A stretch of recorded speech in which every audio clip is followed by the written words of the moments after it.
Hey, what's happening, Wargamers? Welcome to another Tuesday video. Been a little while since we've been able to do one of these things, but we are finally back in a position. So we are jumping back into Marvel Crisis Protocol here. Going to be taking a look at Sin and Viper, which just recently came out. Now, of course, before we get going, if you like these videos, if you enjoy the sort of stuff I'm doing, and that goes for all the content, it would be a great help if you just hit that like and subscribe button. And just give a couple minutes of your time to check out some of the backlog of videos. So anyway, as per usual, these videos, they will not be a full-on critical review of what they do in-game. We're really just taking a look at the models. I might share some thoughts on my initial impressions of the cards itself and go from there. Now, as far as Sin and Viper goes, I really don't know a whole lot about either of them in the Marvel Universe. Just from reading the background, Sin obviously is the daughter of Red Skull, and Viper is, I don't know, she's someone who's attached to Hydra and, does things. So anyway, like I said, I don't really know a whole lot about them. It's kind of the neat thing about the Marvel Crisis Protocol game, in that there is a lot of this sort of I don't want to say the deep dive of character packs, but there's a lot more, it definitely increases the exposure for people who might not follow the comics religiously. So right off the bat, taking a look at the build instructions, holy jumping, are these two going to be easy to build. Like, barring any sort of weird small pieces, which we'll take a look at the sprues, these two are going to be a breeze. 4 steps for, not even, 3 steps for Viper, 5 steps for Sin. These two are going to be really easy. I got to give props to the people at AMG. They have been doing a really good job at improving the the component quality of their models. From the early ones to these ones, they are just so much easier to assemble these days. We don't have to deal with a whole lot of the the little fiddly pieces here and there. So anyway, we got ourselves some tokens. So it looks like we might have, is this an objective token? I don't think there was a crisis in there. No, there's no crisis in there. So this is, I don't know what that token is going to be used for. A couple more Hydra tokens, a couple more status tokens. So pretty standard stuff. We got ourselves a couple of cards here. Just 2. Is that correct? Yeah, 2 Team Tactics cards. So we got ourselves Illicit Tech, which is an unaffiliated active for Crossbones and Sin. So this is actually really nice because Crossbones has not really had a lot of play competitively speaking. So his inclusion here with Sin might actually be worthwhile for that. So it's 1 power and it uses this attack up here, which, I mean, a range 5 strength 6 attack, nothing to really scoff at there. And gaining power equal to it. So it's actually a builder as well, which is really nice. And after it resolves, the target character and enemy characters within 2 gain the Incinerate. Okay. So Incinerate is a status effect that basically, you roll 1 less defense die. So I really dig that one. And this attack can only have dice added to the attack roll from critical results, and this character cannot modify its attack dice during this attack. Okay, I like it. I like it. For 1 power, that's actually pretty good. Now, it does mean you have to have Cinder Crossbones in there, but, still. So then we have to Ash and Cinder, which is an unaffiliated reactive. So once again, Sin or Crossbones, 2 power to play. Demo charge within range 3 of the character. During the next clamp phase, all characters within range 2 of the demo charge gain the stun condition and suffer 2 damage.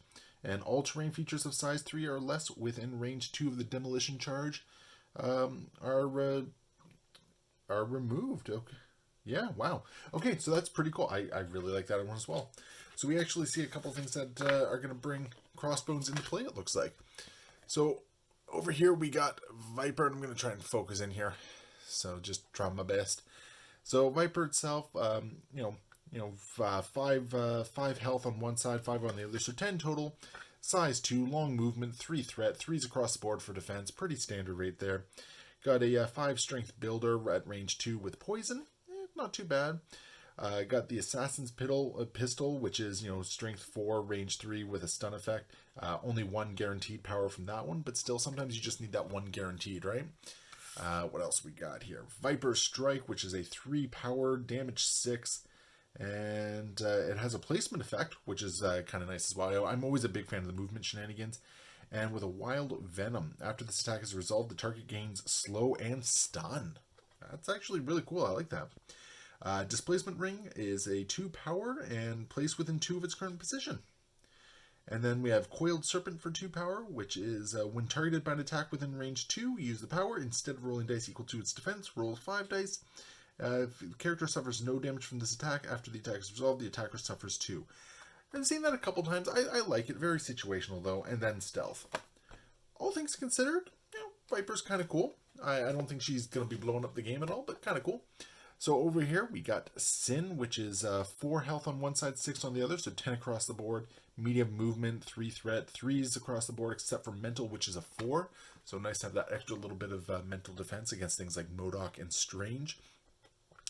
So got an automatic pistol for 4 damage with rapid fire and 1 guaranteed power. So very similar to other rapid fire attacks we've seen out there.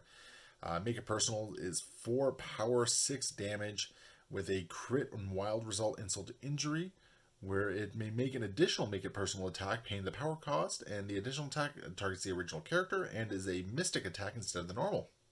Okay, so that's really kind of cool, getting the ability to make a second one there. And then we have a new leadership ability for the Cabal. So during cleanup phase, after scoring victory points, roll a die for each objective token by an allied character. If the result is a wild, critical, or hit, push each enemy character contesting the objective token away from the objective a short distance. Roll a die for each enemy character holding an asset token within range 2 of an allied character. If the result is a hit, wild, or crit, the enemy character drops an asset token of your choice. This is a crazy piece of control tech right there. That's actually really cool. I think in the hands of a skilled player, that can actually do quite a bit, because that basically denies your opponent all sorts of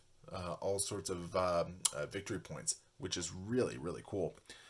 So what else we got here? We got a hit and run, which is basic move action of move and attack for 2 power. Partners in Crime, at the end of a character's activation, if within range 4 of an allied crossbones, character may use the superpower if allied crossbones does not have an activated token. Okay, so this is basically what we've seen with what is it? The Black Order people. I can't remember their names all of a sudden. That's bothering me. But Proxima Midnight and Corvus Glaive, that's it, where they basically get to activate each other. So that's really nice activation shenanigans right there. I like it. And then we got Heir to the Wicked. When this character is damaged by an enemy or allied effect, after the effect is resolved, if it is not dazed, it gains 1 power. Okay, an extra little bit of power generation.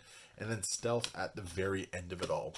So both cards actually really nice. I think they fill a really nice 3-threat slot. Now, of course, it is one of the most contested positions in the game as far as threat goes. So there is a whole bunch of options there. But, always nice to see that, especially a couple more villains coming into the fray here.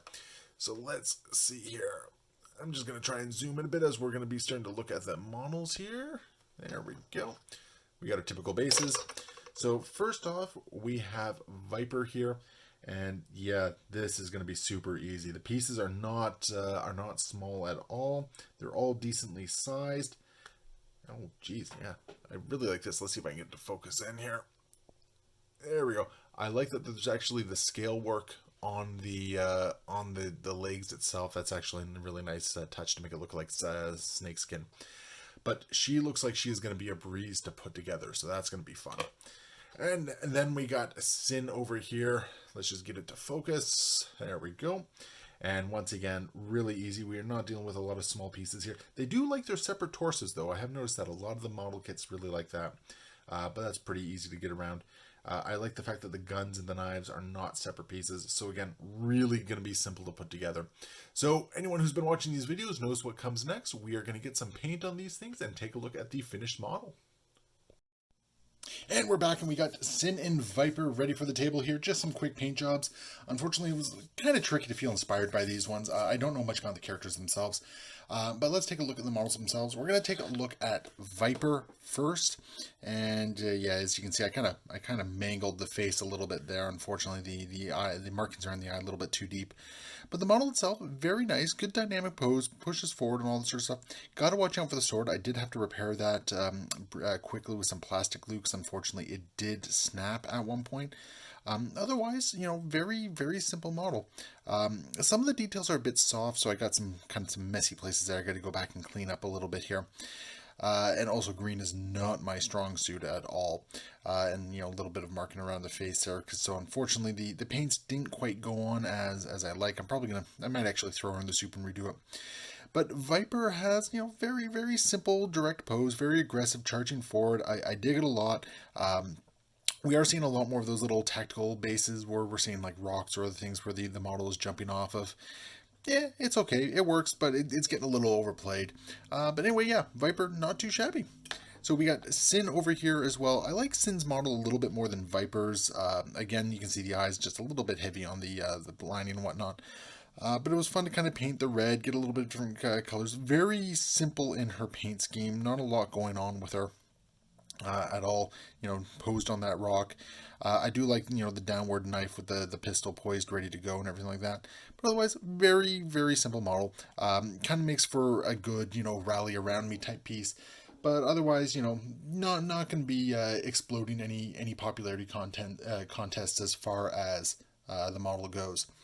But anyway, there we go. That is Sin and Viper for Marvel Crisis Protocol, the Cabal. Yeah, that's right. Anyway, so a nice pair of models to add to the collection there. They just keep growing. As always, if you like what you see, be sure to leave a comment below and hit that like and subscribe button. I'm going to try and get more content out these days. And, any little bit of support and help is always wonderful. So let me know what you think in the comments below. And as always, happy wargaming.